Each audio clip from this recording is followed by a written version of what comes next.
Assalamualaikum warahmatullahi wabarakatuh. Welcome back to my channel.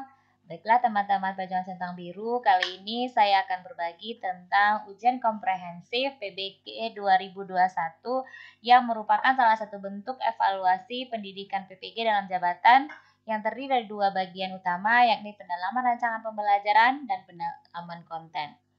Baiklah teman-teman, yang tengah mempersiapkan diri untuk mengikuti uji komprehensif, berikut ini diberikan beberapa topik yang bisa dijadikan sebagai fokus untuk kita dalami.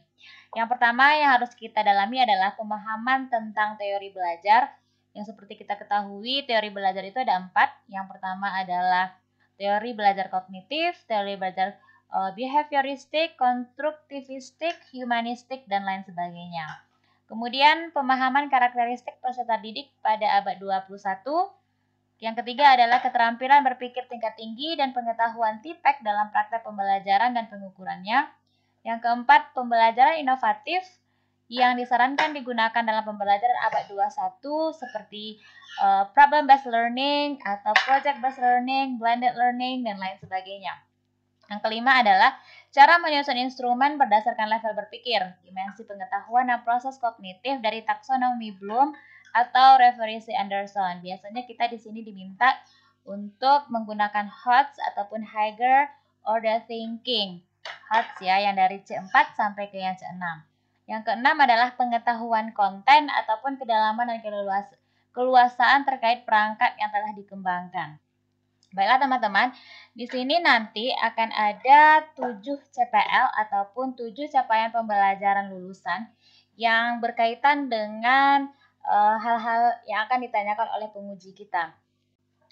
Baiklah teman-teman, saya akan berbagi pengalaman sedikit sebelum melaksanakan ujian komprehensif ini.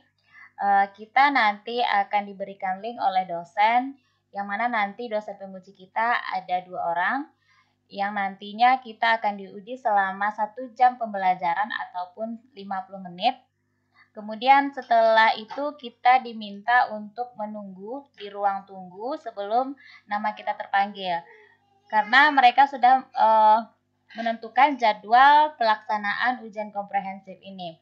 Jadi seperti saya kemarin, saya mulainya jam 10.30 nanti. Jadi sebelum jam 10.30 saya sudah harus hadir di ruang tunggu sampai nanti jadwal yang sudah ditentukan jam 10.30. Baiklah teman-teman, di sini saya akan membagikan 7 CPL yang biasanya ditanyakan oleh para penguji yang biasanya terdiri dari 2 orang. Yang pertama adalah CP1. Mereka biasanya setelah kita masuk ke dalam ruangan, kita ditanyakan tentang kabar ataupun asal kita dari mana. Hal ini mungkin bertujuan untuk kita bersikap tenang ataupun rileks agar tidak grogi dalam menjawab soal nantinya. Jadi mungkin di CP1 ini mereka menanyakan bagaimana kabar saudara, kemudian apakah hari ini saudara siap untuk mengikuti uji komprehensif. Nah, di sini nanti mereka akan melihat apakah kita itu siap untuk menjawab pertanyaan beliau ataupun masih ragu-ragu. Nah, di situ ada poinnya. Biasanya mereka memberikan poin 10%. Pertanyaan yang kedua biasanya yaitu tentang persiapan. Persiapan apa saja yang sudah saudara lakukan untuk menghadapi ujian komprehensif ini? Dan nanti akan saya jelaskan kembali bagaimana cara menjawab soal ini. Sekarang kita bacakan dulu bagian-bagian ataupun capaian yang akan diujikan nanti. Oke, yang kedua adalah pertanyaannya biasanya tentang klasifikasi kognitif. Jelaskan klasifikasi kognitif menurut Bloom dan Anderson terkait dengan representasi kemampuan berpikir HOTS. Ya, seperti yang kita ketahui, berarti biasanya kita menggunakan C4, kita mulai dari C4 sampai ke C6. Yang kemudian nomor 2, kata kerja operasional yang biasa digunakan untuk mempresentasikan kemampuan berpikir HOTS. Yang ketiga, bagaimana cara mengembangkan RPP yang berorientasi pada HOTS dari aspek penyusunan indikator. Yang keempat, apakah pemberdayaan kemampuan berpikir HOTS hanya terjadi bagian evaluasi saja? Yang kelima, bagaimana cara mengembangkan RPP yang berorientasi pada HOTS dari aspek penyusunan proses ataupun langkah-langkahnya. Yang keenam, apakah RPP saudara sudah berorientasi untuk memberdayakan kemampuan berpikir HOTS? Nah, nanti kita disuruh menunjukkan di bagian yang mana di RPP kita. Yang ketiga, bagaimana cara mengembangkan materi ajar dari dokumen kurikulum? Kemudian pertanyaan yang kedua, bagaimana cara mengajarkan materi yang berkategori sebagai fakta, konsep, ataupun prosedur? Yang ketiga, materi ajar memiliki dua kategori, yaitu normal dan advance. Untuk siapa materi advance itu disusun? Mengapa demikian? Yang keempat, bagaimanakah saudara menguraikan materi advance material pada RPP yang saudara kembangkan? Yang kelima, dari 4 unsur keterampilan abad 21, ada critical, kreatif, kolaboratif, creativity, satu lagi itu ya. Unsur manakah yang menunjang untuk diterapkan dalam pembelajaran? Apakah alasannya? Bagaimanakah langkah-langkah pembelajarannya? Yang keenam, pertanyaannya adalah, berikan contoh bahwa suatu pembelajaran telah memberdayakan kemampuan berpikir kreatif. Kemudian yang ketujuh, berikan contoh bahwa suatu pembelajaran telah memberdayakan kemampuan kolaboratif. Nah, sekarang kita masuk ke yang CP4. CP4 biasanya menanyakan tentang salah satu teori belajar adalah konstruktivisme. Bagaimana teori ini diterapkan dalam proses pembelajaran? Model pembelajaran mana yang cocok dengan teori konstruktivisme ini? Langkah-langkah dari model tersebut seperti apa? Nomor 2, jelaskan apa yang dimaksud dengan TPEC dan bagaimana implementasinya dalam penyusunan RPP. Yang ketiga adalah apakah penerapan TPEC hanya pada penggunaan internet dalam pembelajaran saja? Kemudian yang keempat, bagaimana cara mengembangkan RPP yang menerapkan TPEC dari aspek penyusunan materi dan langkah pembelajaran. Yang kelima, harap disiapkan dan ditayangkan video pembelajaran saudara. Produk dari peer teaching berdurasi 6-10 menit menunjukkan praktek pembelajaran inovatif, kreatif, dan siswa aktif. CP6 adalah bagaimana saudara merancang instrumen dan menerapkan evaluasi autentik pada RPP pada pembelajaran. Yang kedua, aspek evaluasi apa saja yang akan saudara lakukan pada pembelajaran di RPP. Yang ketiga, bagaimana melakukan evaluasi dan menyiapkan instrumen pada aspek kemampuan berpikir kritis siswa. Yang keempat, bagaimana melakukan evaluasi dan menyiapkan instrumen pada aspek kemampuan berpikir kreatif siswa. Yang kelima, bagaimana melakukan evaluasi dan menyiapkan instrumen pada aspek kemampuan berpikir kolaboratif siswa. Yang keenam, bagaimana melakukan evaluasi dan menyiapkan instrumen pada aspek kemampuan berpikir komunikatif siswa. Dan yang ketujuh adalah bagaimana melakukan evaluasi dan menyiapkan instrumen pada aspek sikap ilmiah siswa. CP7, yang pertanyaan yang pertama, mengapa seorang guru profesional diminta menjadi guru yang efektif? Yang kedua, pertanyaannya adalah apa makna guru reflektif dalam pembelajaran? Yang ketiga, bagaimana saudara melakukan refleksi atas proses dan hasil pembelajaran yang akan saudara lakukan? Yang keempat, apakah saudara mempertimbangkan hasil penelitian atau informasi baru dalam menyusun RPP, utamanya dengan cara diajarkan? Tunjukkan contohnya di RPP yang saudara siapkan. Yang kelima adalah mengapa hasil penelitian atau informasi baru perlu dipertimbangkan dalam menyusun RPP dan dalam pelaksanaan pembelajaran. Nah, mungkin ini adalah 7 CPL yang harus kita kuasai dalam ujian komprehensif. Di sini saya akan membagikan jawaban-jawaban yang sesuai dengan pertanyaan yang telah diberikan. Tapi poinnya adalah setiap dosen akan memberikan pertanyaan yang berbeda-beda. Jadi mungkin yang ini hanya sebagai indikatornya saja. Nanti akan tergantung kepada dosennya untuk menanyakan sesuai dengan pengetahuan mereka.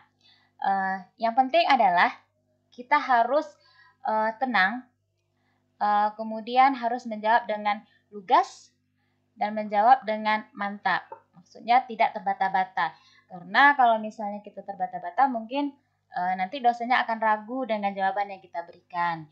Jadi mungkin itu tipsnya saja sedikit. Jadi kita harus menjawabnya dengan baik, dengan lancar, sehingga nanti dosen lebih yakin lagi dengan jawaban kita.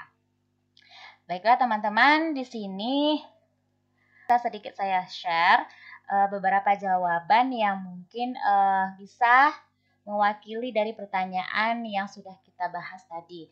Tetapi ini tidak mutlak harus bisa diikuti ya, karena ini hanya pendapat saya saja ataupun pendapat teman-teman yang berdiskusi sebelum kita melaksanakan uji komprehensif kemarin. Nah, karena kita melakukan uji komprehensif ini secara daring di PPG 2021 ini, jadi kita mungkin permasalahan yang utama adalah tentang sinyal. Jadi nanti kalau misalnya sinyalnya bermasalah, kita tetap tenang saja karena nanti dosen juga akan memahami bagaimana permasalahan kita, karena itu adalah permasalahan yang biasa yang kita temui dalam proses daring ini. Oke, yang pertama tadi menanyakan kabar. Kita pasti sudah tahu ya, kalau misalnya menanyakan kabar, kita jawab ya kabar kita baik. Kemudian saya siap untuk mengikuti uji komprehensif ini dengan tegas. Nah, persiapan yang kita lakukan, kita bisa menjawab mungkin belajar mandiri, kemudian membaca kembali rancangan pembelajaran yang telah saya lakukan. Kemudian yang paling penting adalah menjaga kesehatan. Kemudian yang pertanyaan yang kedua, klasifikasi kognitif Bloom dan Anderson. Seperti kita ketahui bahwa HOTS itu dimulai dari C4 sampai C6. Tetapi perbedaan antara Bloom dan Anderson ini mungkin pada KKO-nya. Kata kerja operasionalnya. Nanti kita bisa lihat di kata kerja operasional yang sudah ada sama kita, mungkin yang sudah kita pelajari di modul pedagogi. Kemudian kata kerja operasional yang biasa digunakan dalam berpikir HOTS itu kita nanti bisa juga melihatnya di KKO atau kata kerja operasional yang dikembangkan oleh Bloom dan Anderson ini. Nanti kita sesuaikan dengan RPP kita. Misalnya di bahasa Inggris, C4-nya kita mulai dari membandingkan, kemudian nanti ada menganalisis, kemudian ada menulis, meng-create, dan lain sebagainya. Kemudian pertanyaan yang ketiga, cara mengembangkan RPP yang berorientasi pada HOTS dari aspek penyusunan indikatornya. Nah, kita mungkin bisa menjawab seperti ini. Kita memperhatikan KD-nya dulu, kemudian jika KD-nya masih menggunakan KKO yang lots, maka pada IPK-nya kita bisa menggunakan KKO yang menuju ke HOTS. Misalnya KKO yang digunakan pada KD itu masih C2. Nanti pada IPK kita bisa menggunakannya dengan yang HOTS atau kita mulai dari C4. Kemudian pertanyaan keempat, apakah pemberdayaan kemampuan berpikir HOTS hanya terjadi pada bagian evaluasi saja? Tentu tidak, karena RPP yang HOTS itu dimulai dari perumusan indikator. Kemudian dari IPK nanti akan ada tujuan pembelajaran, nanti dari tujuan pembelajaran itu akan ada langkah-langkah pembelajaran, dan yang terakhir dari evaluasinya. Jadi kemampuan berpikir HOTS itu tidak terjadi pada bagian evaluasi saja, tetapi dimulai dari IPK, kemudian tujuan pembelajaran, langkah-langkah pembelajaran, dan terakhir baru evaluasi. Kemudian bagaimana cara mengembangkan RPP yang berorientasi pada HOTS dari aspek penyusunan proses ataupun langkahnya. Nah, prosesnya mungkin kita lihat dulu, memahami kurikulum kita yang berlaku, memperhatikan silabus yang kita gunakan, menurunkan KI dan KD yang ada di silabus, kemudian KD nanti akan dikembangkan menjadi indikator yang HOTS dengan memperhatikan KKO. Kemudian menentukan tujuan pembelajaran dengan memperhatikan A, B, C, D. Apa itu? Itu audience, itu siswa, behavior, perilaku yang dapat diukur dari KKO, condition, kondisi kegiatan pembelajaran, degree ataupun target yang harus dicapai. Kemudian langkah pembelajaran disesuaikan dengan model pembelajaran yang digunakan. Jadi langkah-langkah pembelajaran ini nanti kita bisa menggunakan dengan model-model pembelajaran yang sudah kita pelajari. Banyak sekali model pembelajaran yang bisa kita terapkan sesuai dengan materi yang akan kita sajikan. Bisa menggunakan project-based learning, discovery learning, blended learning, dan lain sebagainya. Kemudian proses penilaian, sikap pengetahuan dan keterampilan dengan proses berpikir tingkat tinggi. Jadi penilaian itu harus ada sikap, harus ada pengetahuan, dan juga keterampilannya di sana. Agar guru dapat menyusun RPP HOTS, maka yang harus diperhatikan adalah yang pertama, merumuskan indikator pencapaian, merumuskan tujuan pembelajaran, kemudian memahami taksonomi Bloom, yang revisi Anderson ya. Kemudian pahami konsep literasinya, pahami model-model pembelajaran yang dapat membuat peserta didik aktif, kreatif, termotivasi, dan menyenangkan. Pahami standar proses dan model RPP dan konsep soal HATS. Nah, nanti ditanyakan juga, apakah RPP Sadara sudah berorientasi untuk memberdayakan kemampuan berpikir HATS? Nah, biasanya kalau kita dalam PPG pasti sudah HATS, karena kita pasti dituntut untuk membuat IPK yang HATS, yang C4 sampai C6. Nah, nanti dosen mungkin akan bertanya di bagian yang mana di RPP-nya yang menggunakan HATS. Nah, kita sajikan seperti itu. Kemudian CP3, bagaimana cara mengembangkan materi ajar dari dokumen kurikulum? Nah, nanti teman-teman bisa menjawab sesuai dengan pengetahuan kita, sesuai dengan apa yang sudah kita pelajari ini sebelumnya. Nah, ini mungkin hanya beberapa jawaban yang bisa saya share sama teman-teman karena banyak sekali ya pertanyaan-pertanyaan sesuai dengan CPL yang sudah kita ketahui, yang harus kita hafal dan harus kita penuhi. Ada C4-nya, kemudian sampai C7 nanti.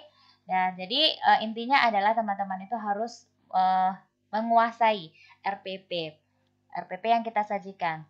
Untuk pengalaman saja, biasanya kita harus mengupload atau men-share 2 buah RPP dari 3 RPP yang sudah kita buat. Nanti kita disuruh memilih. Jadi RPP mana yang kita bedah nanti, seperti itu dosen akan bertanya. Nah, seperti kemarin saya mengambil RPP yang ketiga. Nanti dosen akan bertanya, kenapa kamu mengambil RPP yang ketiga? Apa alasannya? Nanti kita jelaskan kenapa kita mengambil RPP kita yang ketiga. Mungkin kita bisa menjawab dengan karena RPP ketiga ini adalah RPP yang terakhir yang udah banyak dibimbing oleh dosen sebelum-sebelumnya. Jadi mungkin RPP yang ketiga ini lebih perfect ataupun lebih sempurna dibandingkan 2 RPP sebelumnya. Mungkin bisa menjawab seperti itu. Kemudian nanti dosen akan menanyakan, coba dijelaskan apa isi RPP-nya, tentang apa. Ya, seperti saya kemarin RPP saya bercerita tentang procedure text recipe. Jadi nanti saya akan jelaskan tentang procedure text itu apa, generic structure-nya bagaimana, language features-nya bagaimana, social function-nya bagaimana, kemudian langkah-langkah pembelajarannya seperti apa, metode apa yang digunakan dalam RPP tersebut, kemudian di manakah letak bidang pedagogik dari RPP tersebut, kemudian HATS-nya itu di mana, penilaiannya seperti apa. Jadi intinya adalah kita harus menguasai RPP yang sudah kita buat. Jadi insya Allah kalau misalnya teman-teman menguasai RPP yang kita buat sendiri, kita rancang sendiri, kita akan bisa melewati ujian komprehensif ini dengan baik. Ya, mungkin seperti itu pengalaman yang saya rasakan beserta teman-teman Angkatan 4. Itulah teman-teman pengalaman kita di Angkatan 4. Mudah-mudahan nanti bisa berguna bagi teman-teman dalam jabatan di tahun-tahun berikutnya. Baiklah teman-teman, sekian dulu pembahasan kita tentang uji komprehensif. Terima kasih banyak. Jangan lupa untuk like, comment, and share untuk membantu perkembangan channel ini. Terima kasih sebelumnya. Assalamualaikum warahmatullahi wabarakatuh.